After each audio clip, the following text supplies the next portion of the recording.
The real reason we never find the bodies. The official incident report will say, "Lost to exposure," a clean line of text for a grieving family.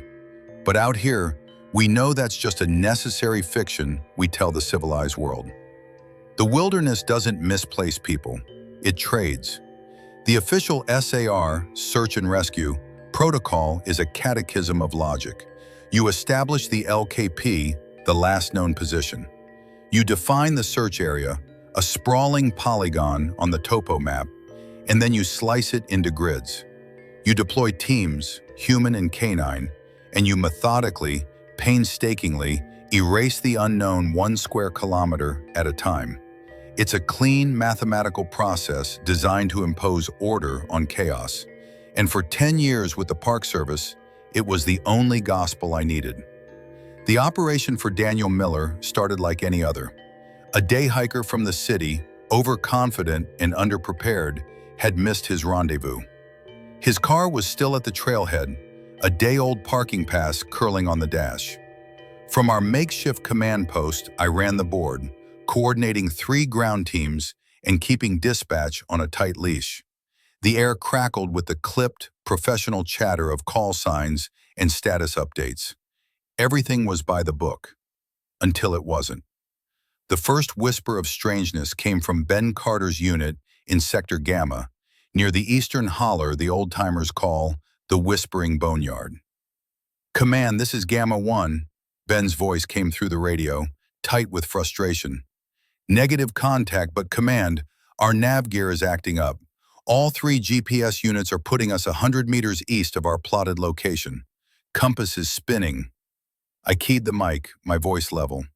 "Gamma 1, check for local interference. High iron content in the rock formations out there. Calibrate and proceed."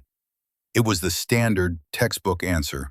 Plausible, dismissive, but a knot tightened in my gut. 3 separate units failing simultaneously wasn't interference. It was a statistical anomaly. An hour later, another team, 2 clicks south, reported the same thing. Their dogs were whining, refusing to track past a certain line of scree, their hackles raised at something unseen. The catalyst came late in the afternoon, just as the light began to fail. Gamma 1 called in again, but Ben's voice had lost its professional edge. "Command, we found something. Not the subject, just his boot." It was sitting on a flat, moss-covered boulder in the dead center of a clearing. A high-end hiking boot, left foot. There were no drag marks, no signs of a struggle, no correlating footprints anywhere in the damp earth around the rock. The boot was pristine. The laces were still neatly tied, and there wasn't a scuff on the leather, as if it had been placed there for inspection. We searched the entire grid, then expanded the radius, finding nothing. No pack, no phone, no wallet. Not a single other shred of Daniel Miller. Just one clean boot on a rock. That night, back at the station, I typed up the initial incident report. I logged the LKP, the search parameters, the manpower hours, and the single item of evidence recovered. I wrote nothing of the compasses that spun like tops, or the GPS grids that shifted beneath our feet like liquid. Those details went into a separate, private notebook, a place for things that had no box to check on an official form. The report I submitted was a tidy summary of a failed search, a document of professional effort that would eventually be filed under unresolved. But I knew, with a cold certainty that had nothing to do with logic, that we hadn't failed to find Daniel Miller. We were just searching in a place he no longer was. The search for Daniel Miller was officially scaled down on day 3. It's a cold but necessary calculation of resources against probability of survival. We were now in recovery mode, not rescue, and the official line was that we'd continue limited patrols. Privately, we all knew the paperwork was already being prepped to close the case. I was staring at the grid map, the neat lines a mockery of the chaos they were supposed to contain, when the front door of the station creaked open. Silas Blackwood stood there, a thermos in one hand and 2 styrofoam cups in the other. He'd been the county sheriff for 30 years before retiring, a man who seemed to be carved from the same granite as the mountains he policed. He moved with a slow, deliberate economy, his eyes missing nothing. "Figured your coffee was starting to taste like the bottom of the pot," he said, his voice a low, gravelly rumble. He poured the steaming liquid into the cups without asking, setting one on the corner of my desk. "Long couple of days, Ranger Reyes." "Sheriff," I nodded, accepting the coffee. "Thanks." We engaged in the usual small talk, the weather, the budget cuts, the new crop of rookies, but an unspoken tension hung in the air. Silas wasn't the type for casual social calls. He finally leaned against the filing cabinet, his gaze drifting to the map pinned on the wall. "That holler in Sector Gamma," he said, his tone shifting almost imperceptibly. "The one young Carter was having trouble in. His team's equipment giving him grief?" The hairs on my neck prickled. "Standard magnetic interference," I replied, the automatic official response tasting like ash in my mouth. "Nothing we haven't seen before." Silas took a slow sip of his coffee, his eyes holding mine over the rim of the cup. "Is that what you put in your log? Your official one, I mean. Or was the bit about the spinning compasses in the GPS drift just for your private notes?" The air left my lungs. My personal notebook was locked in my desk drawer. No one had seen it. No one could have known what I'd written. My professionalism warred with a sudden, primal fear. "I don't know what you're talking about." He gave a sad, knowing smile that didn't reach his eyes. "You're a good ranger, Ellie. By the book. Thorough. That's why you're troubled. The math doesn't add up. The boot doesn't fit the equation." He pushed himself off the cabinet. "I'm here to advise you, professional to professional, to let the math stay broken. Close the file, sign the report, and declare him lost." I stood up, my chair scraping against the worn floorboards. "We don't close a case when there's still a chance. That's not how this works." "In most places, you'd be right," Silas said, his voice dropping lower. "But that part of the park, it doesn't fall under your jurisdiction. Not really. It operates under a different set of rules. Your grid searches, your canine units, your flyovers, all that noise and procedure, it doesn't help. Out there, it's like poking a hornet's nest with a stick. It just makes things hungrier." The word hung in the quiet office, ugly and dissonant. Hungrier. He walked to the door, then paused, his hand on the knob. "One last piece of unofficial advice, Ranger. If you ever find yourself working near that eastern holler again, and you hear something, a voice that sounds familiar, like a friend or family, you turn and you walk the other way. You don't answer it, you don't follow it, and you don't stop until the ground feels solid under your boots again." He left, leaving the scent of stale coffee and an impossible warning behind him. I stood there for a long time, the official report on my desk feeling like a lie, and the key to my locked drawer feeling like it weighed 1,000 pounds. Professionalism is a habit, a muscle you train. For 2 days I forced myself through the motions, filing paperwork, running inventory, briefing the new patrols on the scaled-back search grid. I did my job, but Silas Blackwood's words had planted a splinter in my mind, and every time I tried to fall back on the clean logic of protocol, it festered. A man doesn't just vanish, leaving behind a single, perfectly preserved boot. Compasses don't spin in unison out of simple magnetic interference. His warning wasn't the superstitious ramblings of an old-timer. It was a diagnosis, and I felt compelled to see the disease for myself. So I broke the rules. Not the park services, but my own. After my shift ended, I didn't go home. I took my personal truck, told no one my destination, and drove back out towards the Whispering Boneyard. To an outside observer, I was just a ranger checking a trail cam. To myself, I was an evidence technician returning to a contaminated crime scene, driven by a need to understand the one variable that broke the entire equation. I reached the clearing where we'd found the boot, just as the sun began its final, fiery descent behind the peaks. The air grew still, losing its warmth. The usual evening chorus of insects and birds was conspicuously absent. It was a dead quiet that felt heavy, pressurized. I pulled out my compass. The needle pointed north, steady and true. For a moment, a wave of relief washed over me. It was just a fluke, a freak solar flare, a pocket of iron ore. There was a rational explanation. Then the sun vanished completely, and the world was plunged into the deep, starless gloom of the forest under a new moon. The compass needle twitched. Once, twice, then it began to rotate, slow and lazy at first, before accelerating into a frantic, useless spin. The payoff for Silas' foreshadowing had arrived right on schedule. I put the compass away. It was just a broken instrument now. I stood by the boulder, scanning the tree line, trying to anchor my position with familiar shapes. A gnarled oak, a jagged slash of quartz in the cliff face. I took a slow, 360-degree turn, my boots crunching on the pine needles. When I faced the jagged quartz again, the oak was wrong. It wasn't that it had moved.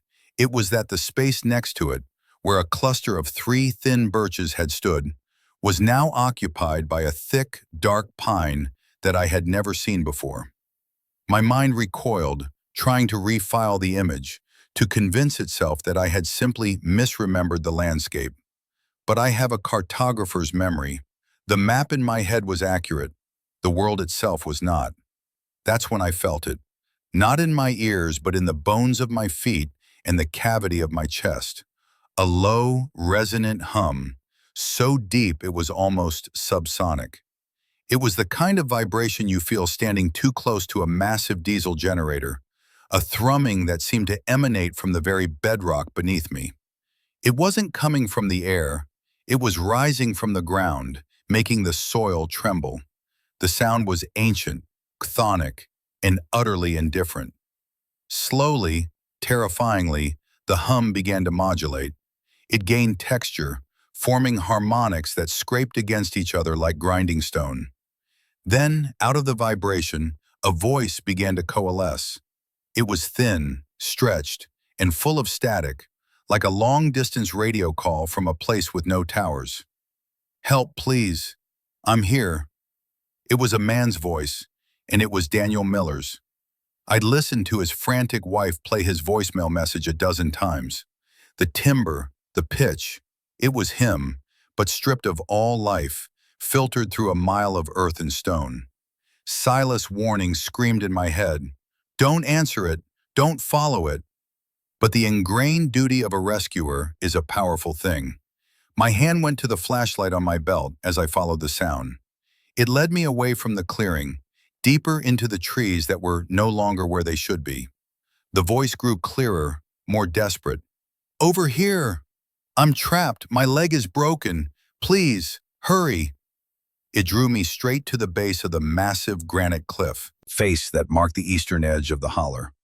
The voice was loud now, immediate, seeming to come from a point just a few feet in front of me. I swept my flashlight beam across the rock.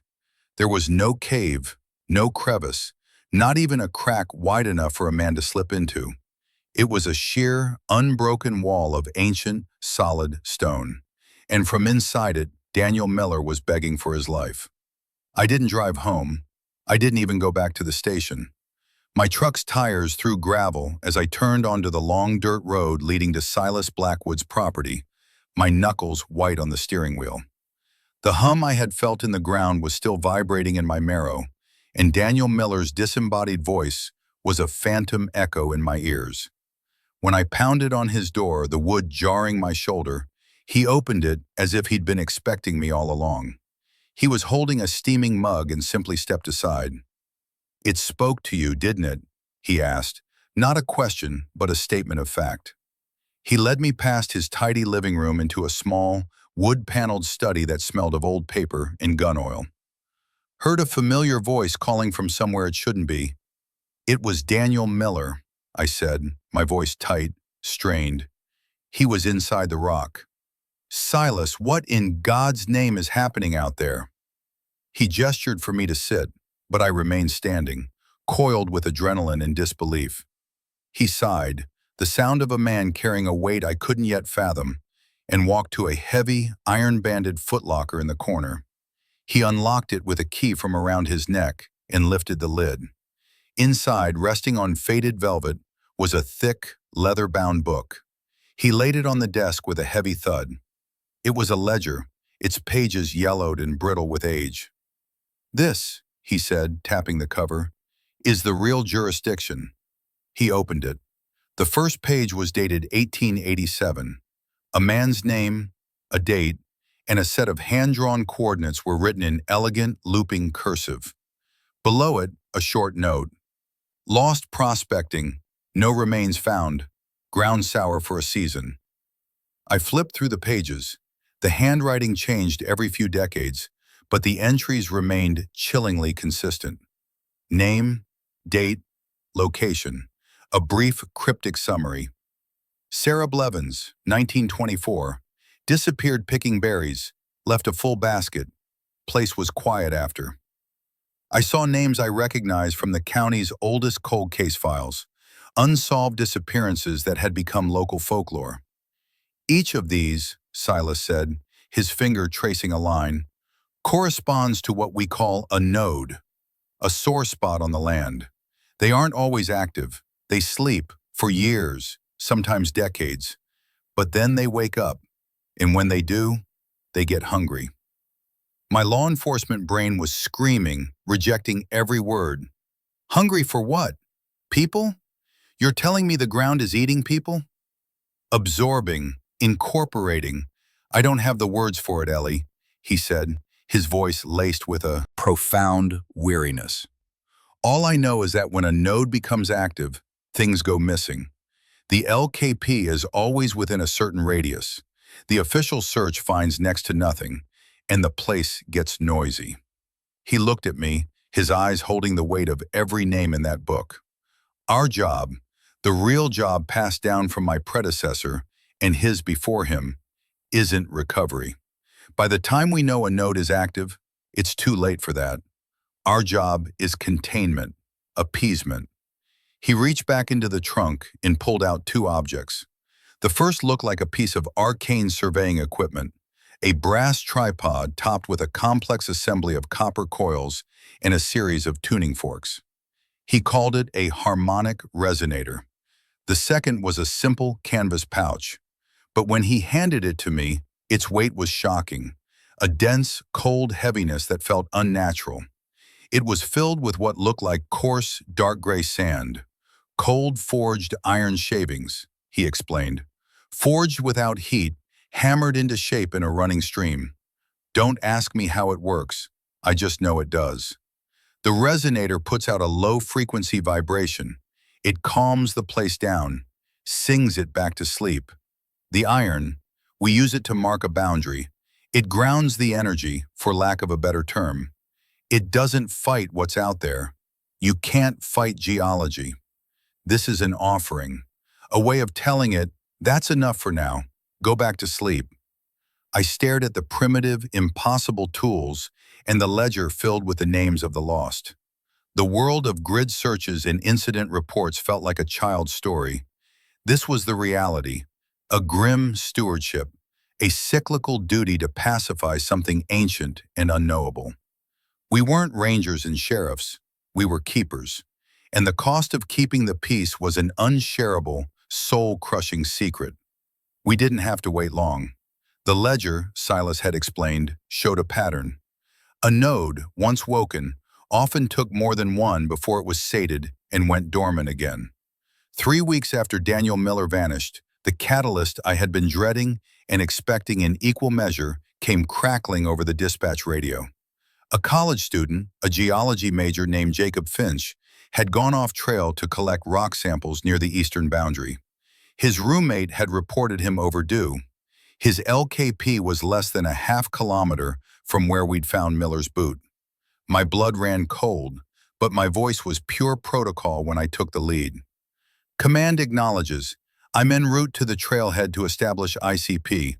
Have Carter and his unit prep for a standard grid search, but hold their deployment until I've done a preliminary aerial survey. I want to check for recent rockslide activity along that cliff face. It was a lie, a carefully constructed piece of professional misdirection. Ben Carter's voice came back, full of the eager competence I once prized in myself. Ranger Reyes, my team is ready to deploy on foot now. We can be in the primary search area within the hour. Negative, Gamma 1, I said, my tone leaving no room for argument.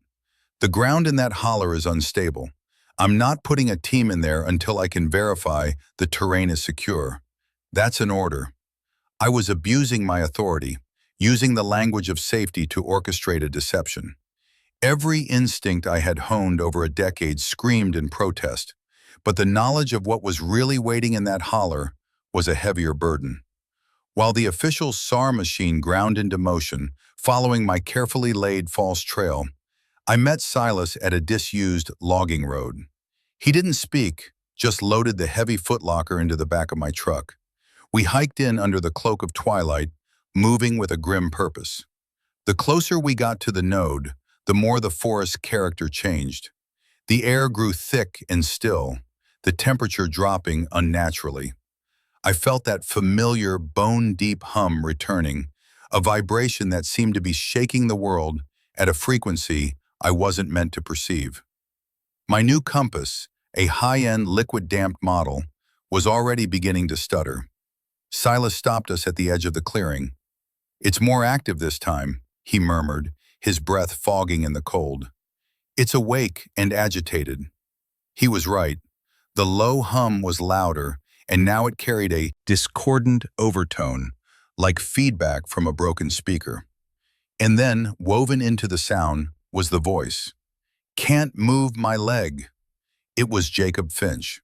His voice was clearer than Miller's had been, more defined and filled with a raw, desperate panic. It was a siren song for rescuers, a sound designed to trigger every instinct I had.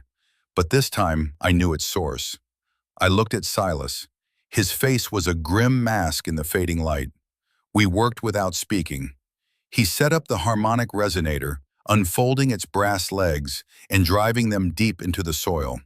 I took the heavy pouches of cold forged iron.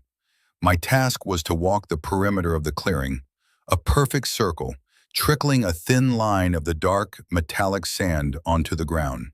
The pouch was so cold it burned through my gloves.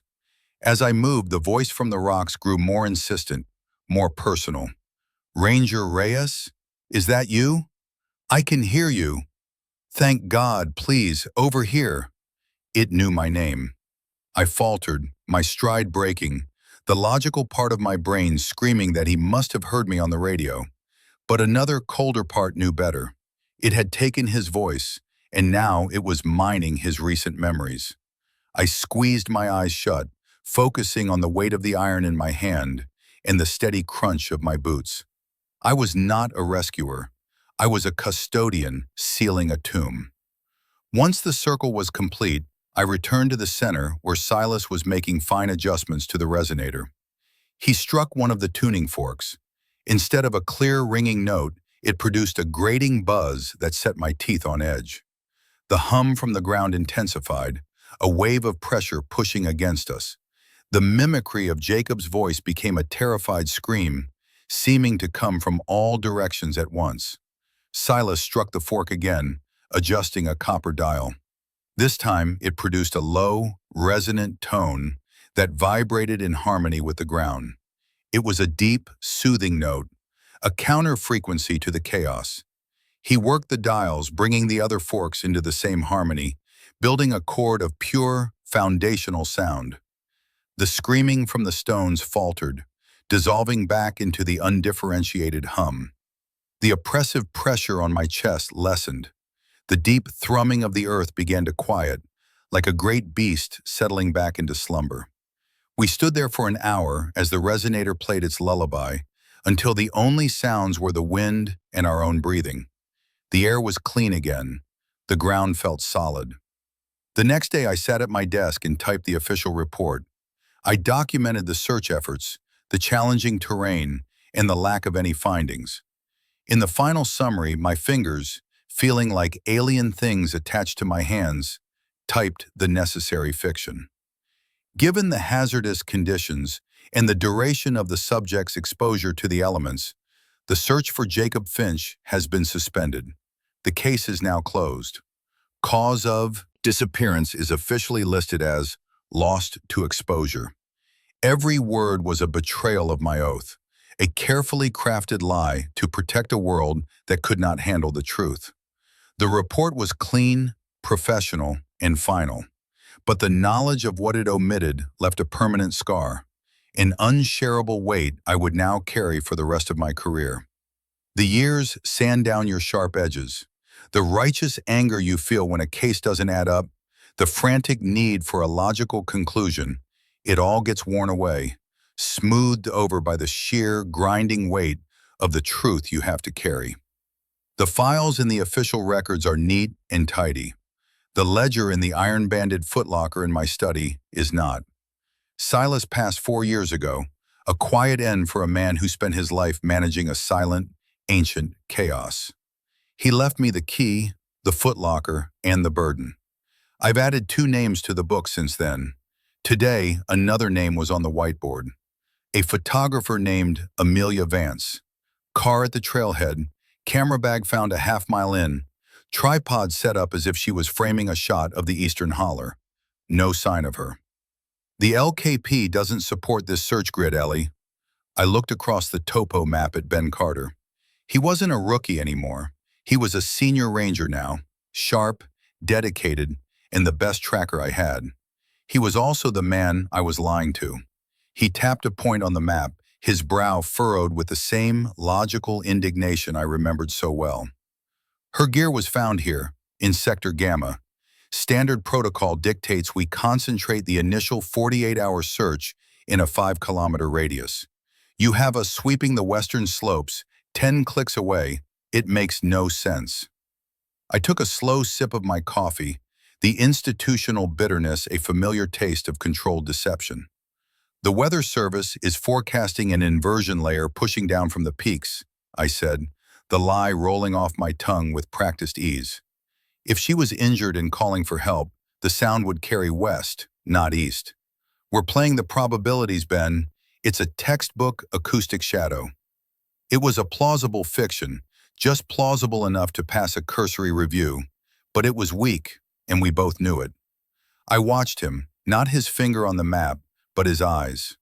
I was looking for the tell, the flicker of frustration that says the official story isn't enough, the subtle tightening of the jaw that signals a mind refusing to accept a flawed premise. It was there, faint but present. With all due respect, he said, his voice carefully neutral, that's a low probability variable to base the entire primary search on. My team is ready. We should be in Gamma. I leaned back in my chair, letting the silence hang between us. I thought of Silas, of the first time he'd sat in this office and told me to let the math stay broken. Now it was my turn to be the purveyor of impossible advice. The teams will search the western slopes, as ordered, I said, my voice leaving no room for debate. But I want you to take a solo reconnaissance run. Stick to the ridgeline overlooking Gamma. Don't go down into the holler. Just observe. And Carter, I paused, letting him meet my gaze. Leave your GPS. Take a standard compass. If it starts to act up, you turn around immediately. No questions, no heroics. You come back. That's a direct order. He stared at me, his confusion warring with his duty. He was a good ranger. He followed orders. He nodded, the motion stiff and reluctant, and left to gear up. I was left alone with the map and the lie. I had sent my best teams on a wild goose chase, a necessary theater of operations to keep them safe. I had sent the one man who might be capable of understanding on a fool's errand, not to find Amelia Vance, but to expose him to a single, controlled dose of the impossible. A test, a diagnostic, to see if he had the temperament to survive the truth. Later tonight, when the station was quiet and the official search was bedding down for the night, I would go to my study. I would take out the resonator and the pouches of cold iron. I would go to the holler, alone, and I would perform the duty that has no incident report number. I would make the offering, sing the lullaby to the ground, and contain the uncontainable for another season. I would close the file on Amelia Vance with the same necessary fiction that had become a permanent scar on my own soul. The stewardship continues, the wait is past, and you are always watching, always searching for the next person strong enough to help you carry it. And so the line between protector and keeper blurs, leaving behind not a hero, but a custodian of a terrible peace. The official reports will always be neat, the files closed, but the real ledger grows heavier with each passing season. We began with the idea that the wilderness trades, but perhaps the steepest price isn't paid by those who are lost. It's paid by the ones who must stay behind and balance the books, knowing the debt can never truly be settled. As we step back from Elena's lonely vigil, I hope this story stays with you. If you value these kinds of narratives from the quiet margins, thank you for supporting Silent Whispers. I'd like to leave you with a question. When Elena intentionally misdirects Ben Carter's team under a false pretext, is she betraying her duty as a ranger or fulfilling a higher one? Until next time, take care and listen for the quiet. Join us again as we discover what a young, ambitious ranger writes in his own private log after his compass begins to spin on a lonely ridgeline.